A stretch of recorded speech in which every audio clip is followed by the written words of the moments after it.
Hello, everyone. My name is Jalen, and welcome to another episode of Reading the Room, a podcast in which I am joined by a bookish guest to talk about something bookish. Today, I am joined by Dalla, author of An Exciting and Vivid Inner Life, a debut short story collection out May 31st from Allen and Unwin in Australia and June 2nd from Serpent's Tail in the UK. The collection is composed of short stories full of queer longing and characters on the edge. This book instantly reminded me of one of my favorite writers, Ottessa Moshfegh, whose use of the tragicomic and depraved inner thoughts of humans to darkly humorous effect, while also illuminating the mundanity of existence, while craving an exciting and vivid inner life. I try to make it a slick tie to the title. Paul, thank you so much for joining me. This is my favorite short story collection of the year, and I'm so excited to chat with you about it. So, can you give a brief synopsis of this book?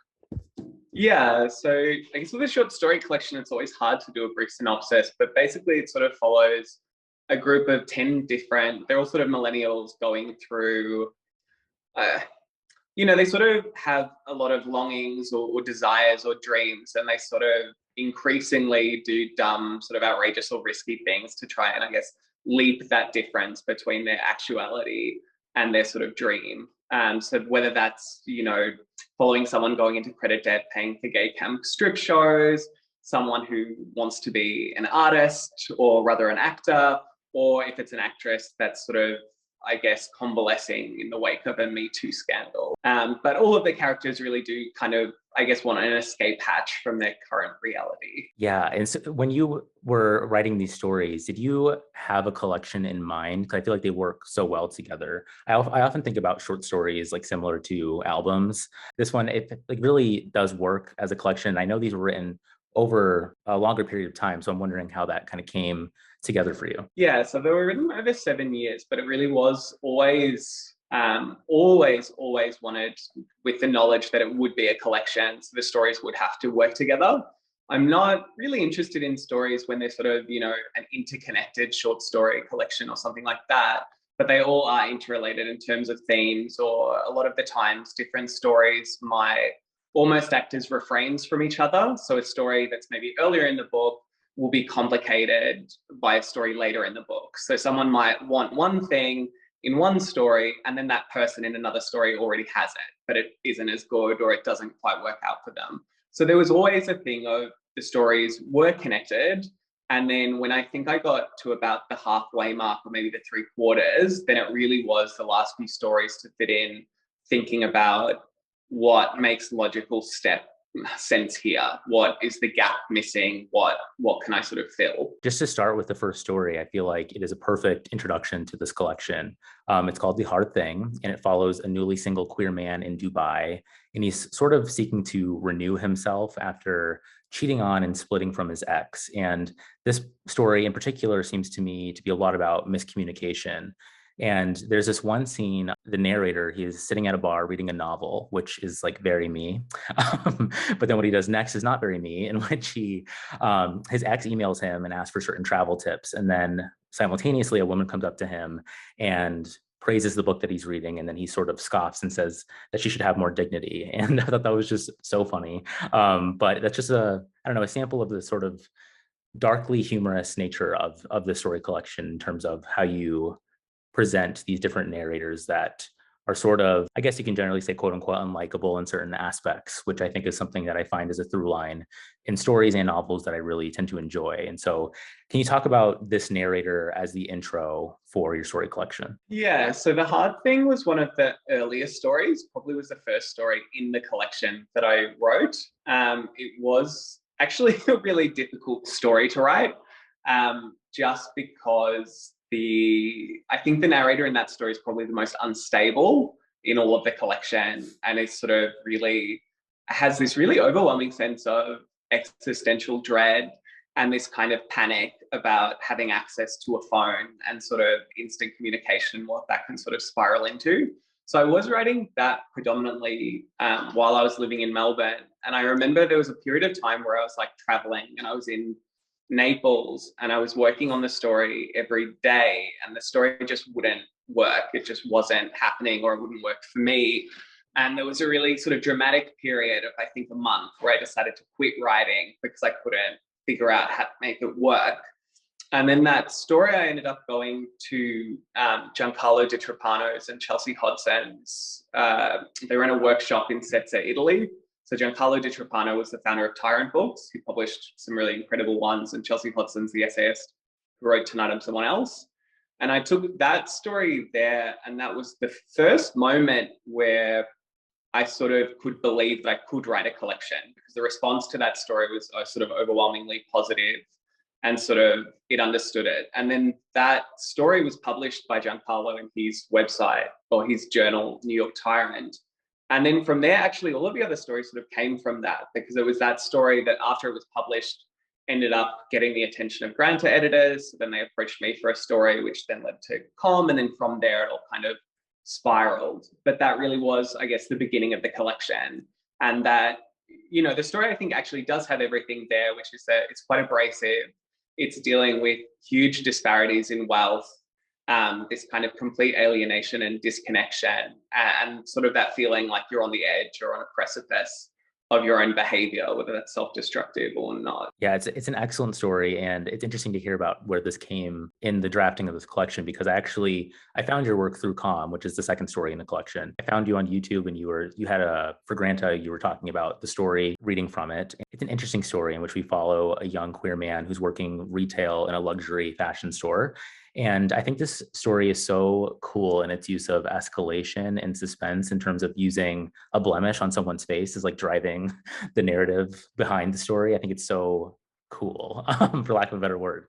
And so how did you go about writing this one? So that one was that was a very intense story to write, because I guess I was approached by Granta if I had a story. And at the time, I didn't have a story. I had maybe the notes, which turned into Com. And then I essentially had to write the story within 2 weeks for it to be included in the issue. And then I went over the 2 weeks, and then they sort of said, if you do it in 4 weeks, we can think about it online. But basically, it was really this pressure cooker of writing, where I was sort of thinking about a lot of things. So I was thinking about, you know, luxury fashion stores. I would often go into certain stores, like whether that's Acne or Comme des Garçons or something like that. And I would feel very physically uncomfortable there, because I'm quite an awkward person. But everything there really is about kind of creating a heightened reality, so that the reality of the story is almost meant to be like a picture in a magazine. It's sort of meant to be this elevated state. And sort of thinking about that, and then knowing how any workplace works, and sort of these disjunctions between what's happening behind of the store, what's happening in front of the store. And then also that thing of being, you know, a gay man, which is that there is a really, really large fear of aging, and sort of the body decaying or giving way. And that kind of capital in fashion is both aesthetic capital, it's how you look, and it's partially you.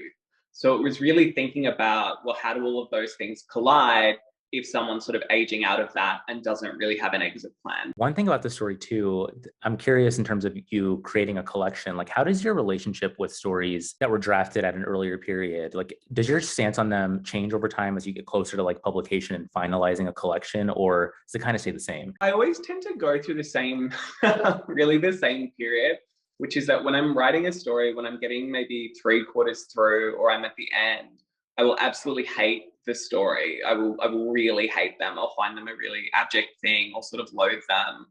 And part of that can be really helpful when you're writing, because when you hate something, you can kind of actually see its shortcomings and really work on them and try and make them as perfect as possible. But there is an element, which is that when I'm finished with the story and I send it off for publication, or it gets published, it really is an abject thing to me. It's sort of, they always feel like failures. And then over time, my relation to them can kind of change. And then I can be like, actually, that was a good story. Or maybe it's not my favorite story, but that story was doing something interesting. And that was a big thing coming when we were putting the collection together, which is I didn't do a lot of editing. So ones that were published, you know, 4 years ago or something like that, I didn't really want to jump back into the story and change things, because even if something isn't perfect, that story really is the product of a really sustained and concentrated period of time. And then the stories that maybe I began 7 years ago but only finished a year ago or something like that, those ones normally I'll completely rewrite them. So they sort of, even though the ideas have been floating around, they really are the product of like a really specific period of time.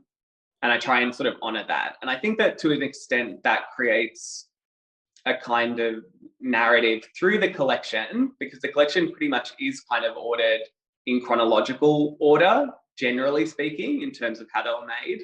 And I think that part of the reason why the collection works is that I was going through different things at different points of writing the story, and there's sort of like a movement between them, or a movement from the start of the collection to the end. Yeah, no, absolutely. That's how I feel reading it. And that's what I think my favorite story collections do too. I do think I agree with what you mentioned earlier in terms of how I tend to have a harder time with like interconnected short story collections. I think, I don't know if it's a personal preference or they're harder to pull off or something, but I think this one is really interesting in its thematic through lines throughout the collection. It really does, as I mentioned, feel quite cohesive. And I was going through my notes on all the stories. And this is one thing too, like when I'm reading a collection that I love, I write like notes for all of them as I'm reading them, which is like a rare thing for me to do. I don't usually do that. And this is one that I did. And when I was preparing for this and I was looking through my notes, one that I seemed the most obsessive over or very enthusiastic about was the next story called Short Stack. I'm obsessed with this story. There's so much going on in it, and it really lends itself to that sort of tragicomic sensibility that I mentioned before in terms of following a young 19-year-old boy who works at a restaurant that has like very much Waffle House energy to me, or like IHOP energy. He's in debt, he's living in poverty, and he engages in certain aspects of escapism, one being through watching a certain cam boy, and he starts buying this cam boy certain things like off of his wish list and tries to seek a connection with him. And then he even tries to attempt camming himself, which ends up failing. And then he also plays Grand Theft Auto for escape, which was really, I laughed when I came to that part because I used to also play Grand Theft Auto pretty avidly. And one thing that was really cool about this story as well is how he tries to figure out how to steal a private jet. And that really propels a certain sense of the narrative in the story. Going back to this idea of Short Stack and where this narrator falls in the collection, how did this character come to you, and how did the creation of this one come about? Yeah, that one originally actually was started quite early in the process, but I could never get the story right. There was always problems with the plot, or maybe I wasn't skilled enough at the time of writing it, but it sort of went through lots of variations. So there would, in one instance, the character was working at this pancake shop and sort of becomes, I guess, a sex worker that's sort of like, I guess, pimped out on Grindr by his manager. Then there was another version where the main character was the cam boy. Then there were sort of different variations. But it was really, none of them would work. None of them really worked at all. Well, they just weren't interesting. So I sort of thought more and more, sort of nostalgically, like it's sort of set probably not even in the present. I think that story is maybe 8 years in the past, potentially, or just when I was probably closer to that character's age. And sort of situating yourself in this experience of, you know, maybe if you weren't as smart or were a bit more naive in the things that were offered to you, how would you move through life? And how would you move through particularly a sort of precarious position of moving out very young and working a really, really minimum wage job, but also not having any connections, or sort of being unable to make normal connections. And I think that the way people do make connections tends to be sort of parasocially on the internet. And then I think there's a lot of things of, I do find it actually is a very nostalgic story because, you know, there's the mall, there's Grand Theft Auto, there's cam boys. It reminds me sort of when like chat roulette was a really big thing that everyone would go on. And for some reason, all of those kind of things that were floating around in the story sort of came together, and then the story was rewritten completely in a week and then sent off to McSweeney's. So that worked that worked well. Yeah, I think the ending of that story is it's just perfect. I don't know, not to rate too much about that one, but I love it. I think it's just so excellently crafted from beginning to end. Two more stories that I really wanted to ask you about. I want to ask you about all of them, but I also have other questions. I guess going next to Charlie and HD, this is, I would say, the weirdest story, maybe, in the collection. And I think it's really cool how it fits in. So it's essentially a story about an evil cat or a cat that's messing with its owners. This couple trying trying to understand why this cat is behaving a certain way. And to me, I read this as sort of like an extended metaphor for battling depression or getting a grip over it, and using this really funny setup, also kind of dark setup of using this cat as a symbol for that. And that's just my read on it, but I would love to know how Charlie came to you. Well, Charlie came to me because I actually had a very similar issue with my cat. So I had an issue with my cat kept attacking a housemate, and it sort of became this really farcical period of my life because I was teaching at the time, and it was sort of my entire life, including when I was teaching, was being just completely swallowed by these instances of the cat's behavior and it sort of feeling like a force of nature. But I think going further than that, it's sort of thinking about, well, that time was really making me thinking about just the weird ways in which we all sort of live now, which is like you can be 30 and still have a house full of housemates or roommates.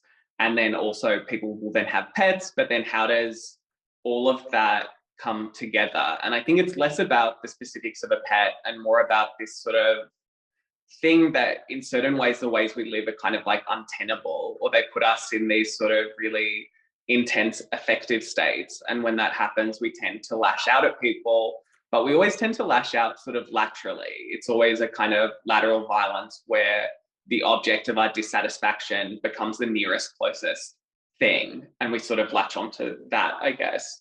So that's really where Charlie in HD sort of came from. And the fact that I was teaching at a university at the time and the sort of, yeah, sort of bizarre things that come with that, I guess. Yeah, I mean, that one feels so, in a sense, for lack of a better word, like classical, and it's like, I don't know, telling, quite different from the rest of the collection, but it fits in so well given the, underpinnings and the themes that are so presented in it. And I thought it was kind of a flex on your part, having that in there. It's really cool seeing you flex different muscles in the collection. But one more story that I wanted to also touch on is an MFA story. And I think this will help bridge the gap into some other questions that I have for you. But I think this one is the most ambitious in terms of plotting and structure. And I think it's sort of meta in that sense of it being called an MFA story as well.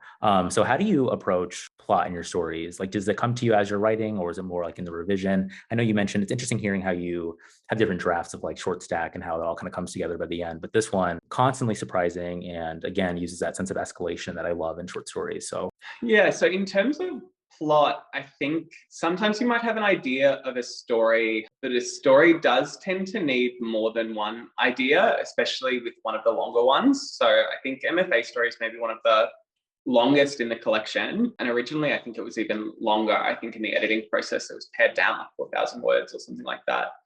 But really what I'm sort of always thinking about is when I start an idea is trying to figure out, generally speaking, I guess at least 3 plot threads of things that are somehow interesting and things that can then interrelate and kind of develop a plot further rather than just one sort of through line. And then also kind of understanding quite early on in the process, what is the end going to be and what will the climax be and how is that going to flow together? So an MFA story, there's the tension of the fact that this writer has to create his thesis or his story collection. So he has to write, but he's not writing.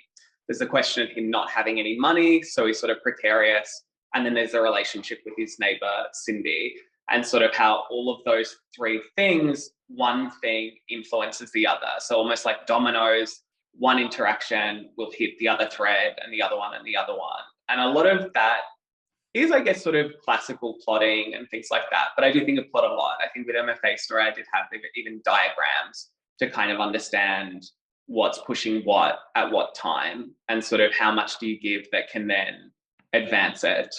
But that was my interest with an MFA story and sort of thinking, I actually never did an MFA, but thinking, if I did do an MFA and I was, up in New Hampshire or wherever you'd be, New York State, what would my experience of that be? And what would be the most farcical expression of that? I have to ask you, extending from that, I want to ask you a bit about autofiction and namely Ben Lerner, because I recently read Leaving the Atocha Station based on your recommendation, and that story, upon reflection, I read Leaving the Atocha Station afterwards. I feel like there's some similarities there. And so I guess my just general question for you, you can go wherever you want with this, but how do you feel about autofiction like right now as a thing? Yeah. At the moment, I'm a little over autofiction, but I think that's because I've been doing a PhD on it for like 4 years. So I think I'm just personally a little tired of it. I think autofiction is good. I think that sometimes when people talk about autofiction, sometimes there's a conflation that any autobiographical fiction is autofiction, or any sort of fiction that has any correlation with someone's life is autofiction. And I think sometimes people use the term a little bit too broadly. I do think some of the most exciting writing coming from the States at the moment is autofiction. So I think Ben Lerner is really exciting. I think Sheila Heti's really exciting. Tao Lin's latest novel, similarly, was very exciting. So I personally like autofiction, but I think what is sort of interesting or fun about autofiction is it has a really heightened reality effect. So you sort of start questioning what's real and what isn't real, even though you're actually in a fictional construct. So, the novels don't necessarily have to have, the stories don't necessarily have anything connection to that person's life. Like even an MFA story uses an autofictional conceit near the end, and I won't sort of give that away, but it was really kind of me, I guess, fucking around with that. Like how much of an autofictional register could I trigger by being as fictional as possible? Totally. And it's funny how you mentioned that, because I think one thing that I've been thinking about a lot with autofiction, and I've kind of noticed this in certain newer novels that I've read, is when writers seem to be expressly trying to like get rid of any autofictional assumptions like within their work. So whether a writer kind of strays away from using an unnamed narrator, for example, or making a narrator so, in certain instances, like so unlike themselves that you kind of retract your maybe assumption about it being potentially autofictional. What do you think today makes autofiction so like compelling to writers, or like revolting, for lack of a better word? Yeah, that's a good question. It's a question I've thought about a lot. I think possibly it does have to do with a few different strands in culture. So I think it has to do partially, I don't want to get too like into it, but partially I think after the really high like postmodern novels is moving into that kind of new sincerity movement, but then also making it, I guess, more elevated or literary. I also think there's a thing that occurred in the sort of 2000s, what's called the memoir boom. So memoir became sort of the most, I guess, popular form of writing. And I do think to a certain extent, writers do, I guess, interact with that, or it does affect people. But I also think sometimes it's just a thing, or there are other arguments I've read where people sort of talk about, conversations about representation and the ethics of storytelling, who can tell whose story, that possibly as a defense mechanism, people are going into autofiction because they're only writing about themselves. I don't know how much I really buy that. That's a lot of things I've read. But at the same time, the problem when you talk about autofiction as a genre, the more you talk about autofiction, the more you can kind of actually almost put novels of every former period of time into autofiction. So you can go back and, look at Renata Adler and say that's autofiction. You can look at Philip Roth, autofiction. You can look at Mailer, autofiction. Like you can sort of keep going to the beginnings of fiction. So it does seem like something that we're going through at the moment. I think it's real that there's like, a contemporary autofiction moment. But I think maybe sometimes we overplay it, or sometimes we don't think how connected autofiction is to every form of fiction. In a similar sense, this is a question I keep asking authors, and I'm very curious to know your perspective on this, but how do you feel? I know you're just now like rolling out the debut collection and everything. How do you feel about being an online presence as a writer and like a face and voice for your work, like even in interviews such as this? Does it feel like fine or does it feel weird? Or I don't enjoy it. I find it is a little bit unnerving. Something I've really enjoyed about being a writer in Melbourne is that a lot of my publications are sort of international, whether that's in the UK or the US. And something that's really good about that is that a story will come out, but no one here is really talking about it. I'm quite anonymous. And I really sort of like living that life. I do understand why, say, for example, a writer like Elena Ferrante would do the project that she's done, which is to kind of sever her real life from her authorial persona. And then, for years upon years upon years, she didn't do any interviews. And it's only sort of recently that I guess she's opened that aperture up a bit. I think it's just a thing now that authors kind of have to do when they're promoting a book, because I think maybe it's that books are so sort of saturated. You know, there are like hundreds of books coming out every week that to a certain extent, no publisher can really always find that book's audience to make it sort of become maybe a cult book or something like that. So at the moment, I guess, yeah, I am promoting the book or just trying to make sure that the book gets into the hands of the right readers, or the readers who the book will speak to in some regard. But I am excited when the promotional part will sort of be over and I can, yeah, maybe not have to talk about myself all the time. Yeah, I get that. Well, thank you for putting yourself through it with me. I appreciate it. One thing too is you have a really great Substack called Bad Artist Statement. And so you're also, having conversations with artists and writers. And so I'm curious from your perspective in doing that, how did that start for you? And like, what's your kind of vibe and goal with it? Yeah, so the interview series sort of started with two things. So there was a book that came out from a New Zealand writer, Zara Butcher McGonigal, and it's called Nostalgia Has Ruined My Life. It's a really, really great book. And I thought I had never met Zara, but apparently we had met at a party years ago, and she had a really vivid memory of me, but I couldn't really remember her, but later did. And I read the book and I just thought it was a really cool book and was really exciting. And I wanted to talk to her, or sort of maybe not even befriend her, but I was like, this person seems really cool. I want to chat to them. So I reached out to them to do an interview. And then it was just a bit of a struggle finding a place that was interested in publishing a long form interview. And I remember years ago, it used to be really, really common. So I really liked, there was often Vice would do these really sprawling interviews. So there was like one with, I think, Tao Lin and Giancarlo Di Trapano, which is like thousands upon thousands of words. And it's just a transcript of them talking. And I really, really like conversation. And because all of these sort of places that would take interviews would only really take like a 900 word thing, I was like, fuck it, I'm just going to do my own Substack and go from there. And then that project sort of became, I guess, a lot bigger, because I think I'm now on my 8th or 7th or something like that. Some of them have been people who are friends of mine or writers that I know, but I do know a lot of writers, and we do have good conversations, and I sort of wanted to, I guess, share them if people are interested in, but I like the freedom of Substack because I can do anything and I can edit anything and I can just put out anything really that I want. The only problem with that is that you have to be your own copy editor, you have to transcribe your own interviews, and that work component is really tiring. But I do like the Substack. It's been fun. That's awesome. Yeah, I really have enjoyed in my own experience doing this. I'm still fairly new to it.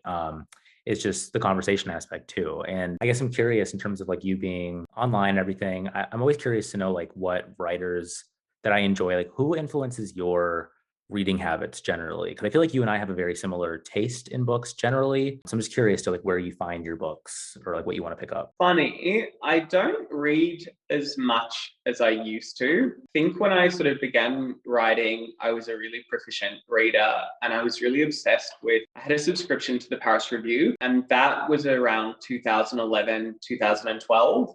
And it was a really, really exciting time because it was when, I believe, Lawrence Stein was the editor at the time, but he was finding these really exciting writers before they did do their first books. So, for example, Ottessa Moshfegh, Amy Barradale, Alexandra Kleeman, all of these really incredible writers that were writing these short stories that were really, really exciting. And then I would sort of be like, I would be reading the issues, and any one I found interesting or thought were exciting, I'd sort of wait and see their books come out, and then I'd sort of be an early adopter of reading them.